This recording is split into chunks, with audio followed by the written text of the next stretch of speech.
Olá pessoal, tudo bem? Professor Reinaldo, eu espero que vocês estejam bem, espero que vocês tenham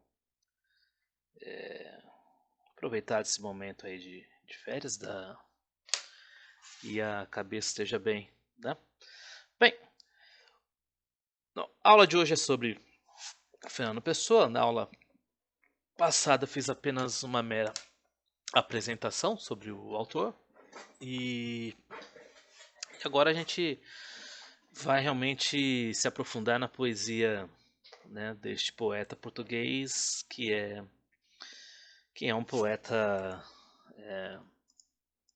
podemos dizer, um dos poetas mais misteriosos de todos os tempos, né? Se não o maior poeta de todos os tempos.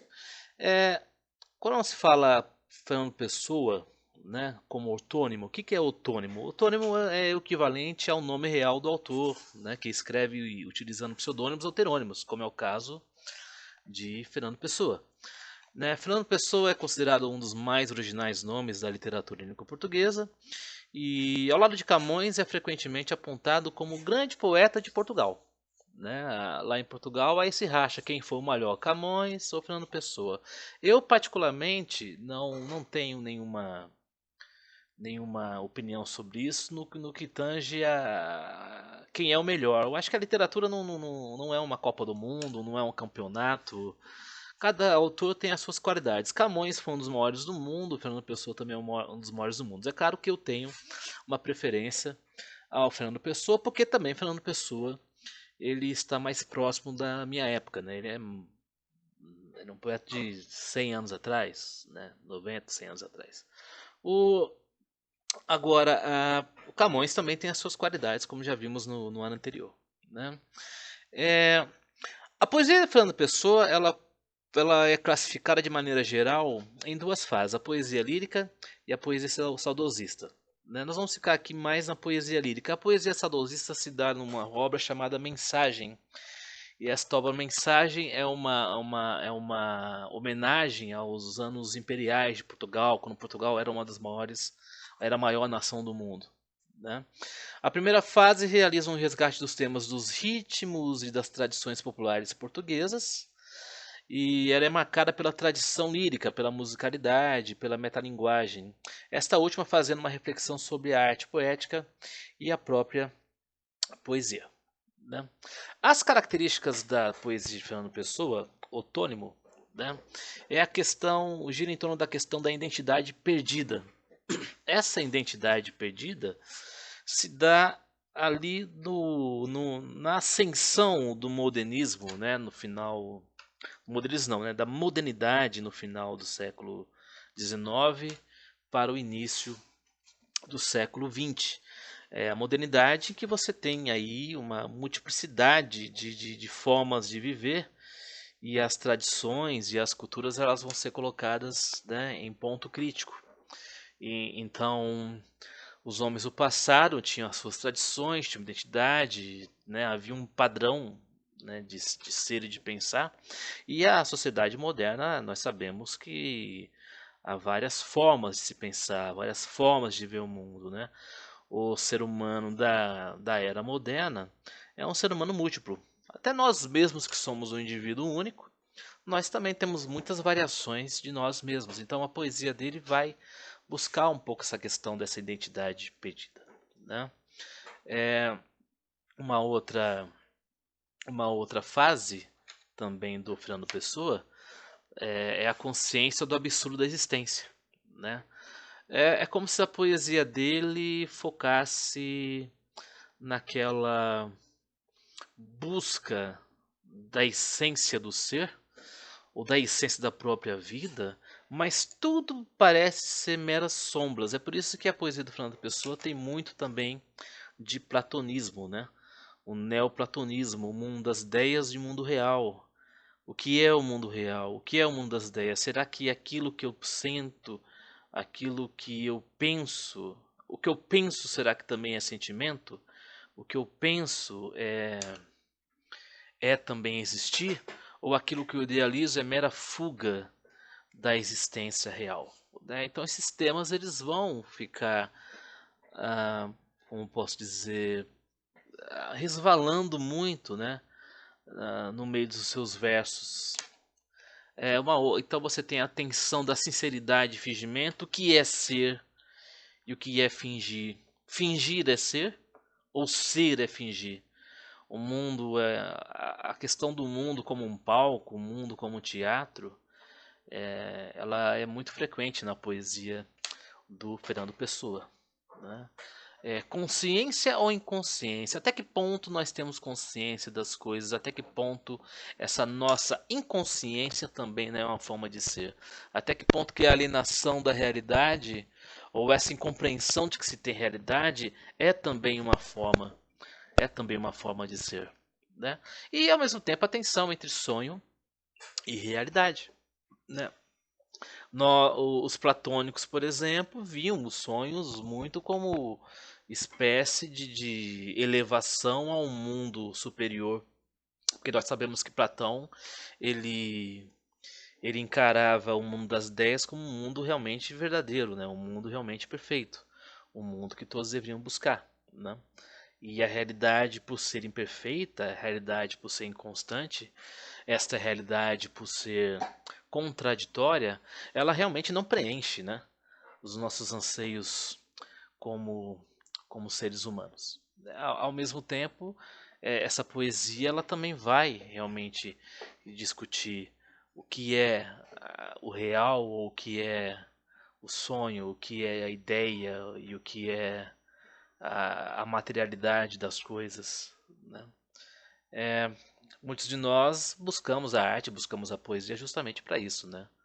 Talvez a arte ela seja uma realidade que nós buscamos justamente porque a realidade não supre a nós mesmos, né?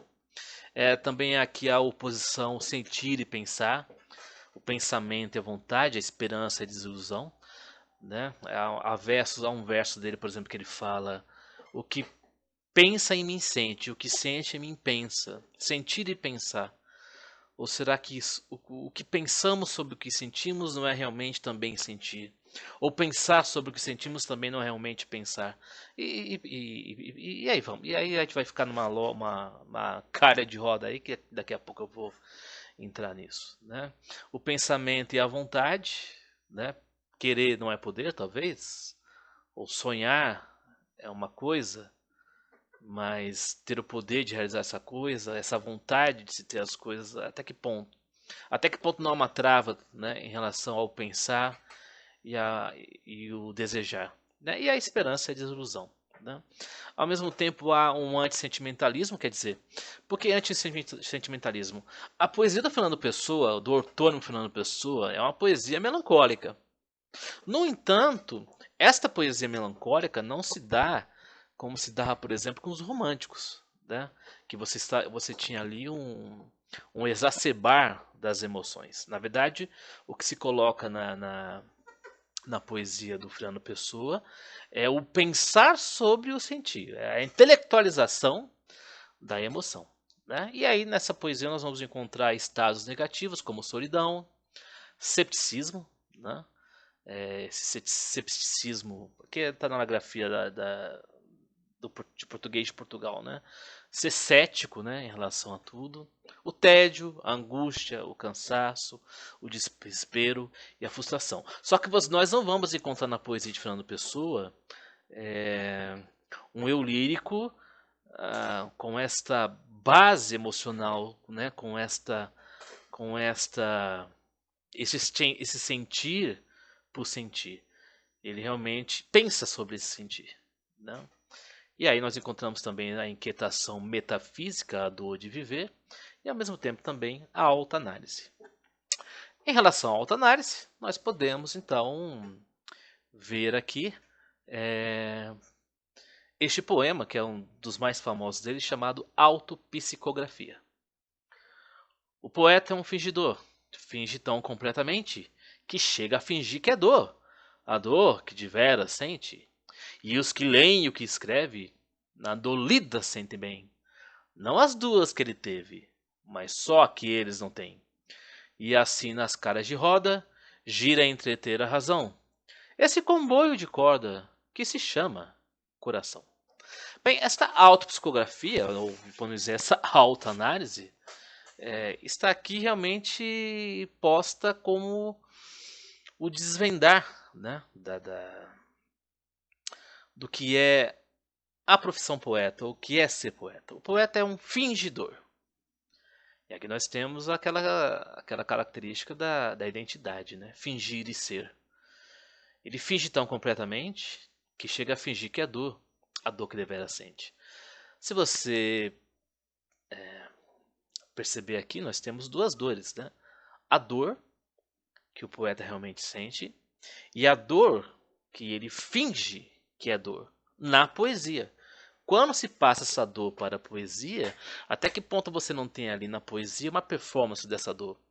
Até que ponto realmente essa dor não é deveras a dor sentida? Né? Então aqui você vê que nesse poema você tem duas dores, uma dor que ele sente, mas a dor que ele finge. E aqui você tem até uma espécie de brincadeira, né, semiótica, né, com fingir dor. Finge dor. O poeta finge a dor. E os que leem o que escreve, na dor lida sentem bem. Não as duas que ele teve. Né? Então, voltando aqui, ó, as duas que ele teve. A dor fingida e a dor sentida. Né? Os leitores, eles não sentem as duas que ele teve, mas só a que eles não têm. Ele pontua o quê? Né?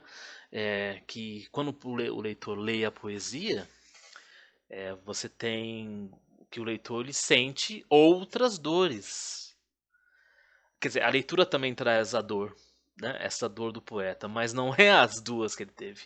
É realmente o quê? Uma outra dor. Uma outra dor que os próprios leitores não têm. É como se fosse uma terceira dor. Uma terceira dor,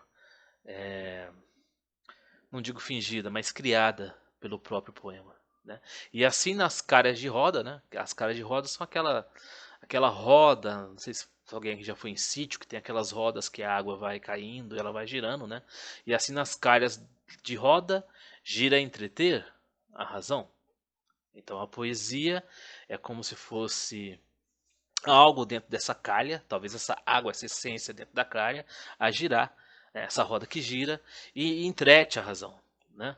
E esse comboio de corda, o que é o comboio? O comboio é aquelas cordas misturadas, é como vocês aí, quando vocês tiram o fone de ouvido do bolso e esse fone de ouvido está totalmente ali, né, misturado ali, você tem que desembaraçar.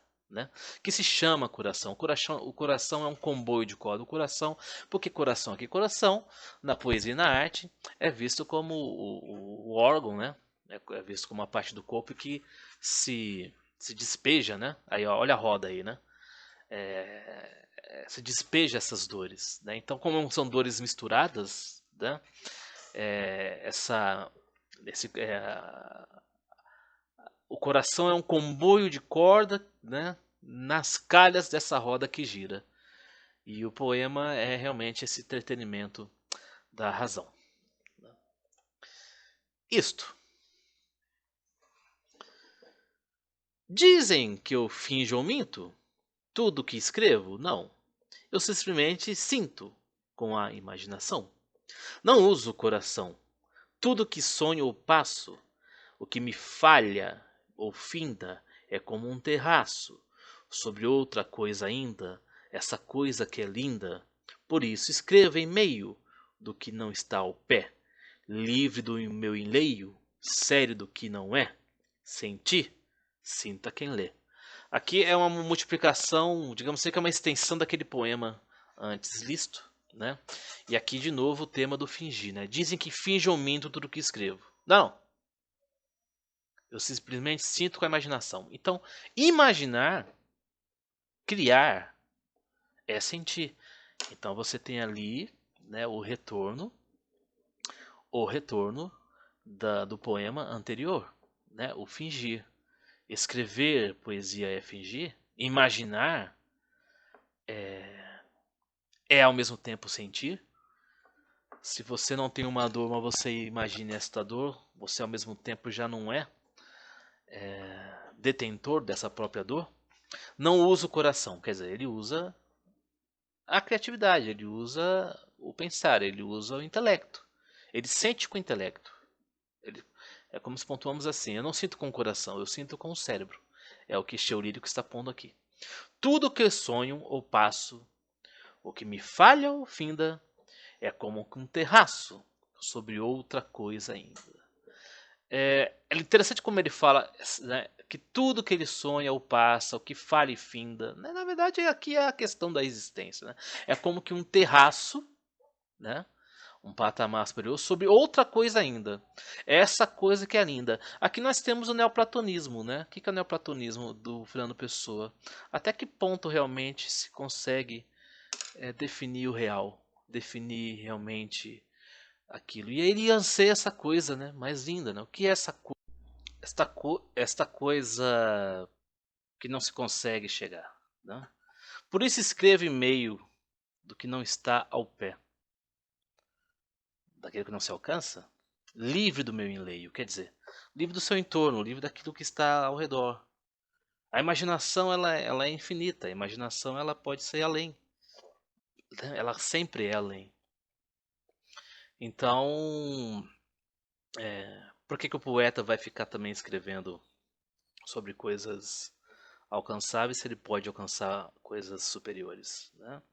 Sério do que não é, sentir, sinta quem lê. Quer dizer, o poeta não tem obrigação de sentir nada, ele tem obrigação de imaginar. Quem tem que sentir é o próprio leitor. Não? E para terminar, eu vou pontuar esse poema aqui. Esse poema é um grandíssimo poema do Fernando Pessoa. Talvez eu vou só ler aqui, fazer alguns comentários, até para o vídeo não ficar tão longo. Né? Eu sou disfarçado, a máscara insuspeita. Entre o trivial e o vil, minha alma insatisfeita, em descoberta passe para eles tem um outro aspecto, porque vendo não a vem.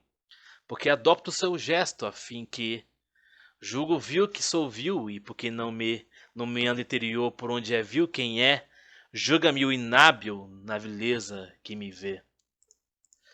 Assim postiço igual dos inferiores meus, passo príncipe oculto alheio aos próprios véus, porque os véus que me impõem a urgência de viver são outro modo e outro ser, porque não tenho a veste, a púrpura visível, como rege o meu ser não é aceite o crível, mas como qualquer em meu gesto se trai, da grandeza nativa que reprimível sai, o momento de si assoma o meu ser falso, isto porque desmancha a inferioridade a que me alço. Em vez de grande, surge aos outros inferior. E aí no que me seca o desconhecedor, que me sente diferente e não me pode ver. Superior julga-me abaixo do seu ser, mas eu guardo o secreto, indiferente o vulto, do meu régio futuro, o meu destino oculto. Aos olhos do presente, o futuro escreveu, no destino essencial que fez meu ser ser eu. Por isso, indiferente entre os triviais e os vis, passo guardado em mim os olhares subtis. Apenas decompõem postiças verdades o que de mim se vê nas exterioridades. O que mais me conhece ganhar-me de todo. E é isso. Pessoal, então, bem, esse poema depois eu posso abordar numa outra situação, e colocando que este poema, deem uma outra lida nele, tá? E vocês vão ver aí que tudo aí aparece, né? A questão do ser, não ser, os outros como vêm, e ao mesmo tempo, né, nós temos essa questão do outro, né? Como o outro pode nos ver e até definir o que nós somos, mas nós não somos. Ok? Pessoal, obrigado. Cuidem aí da saúde e lave as mãos. Abraços!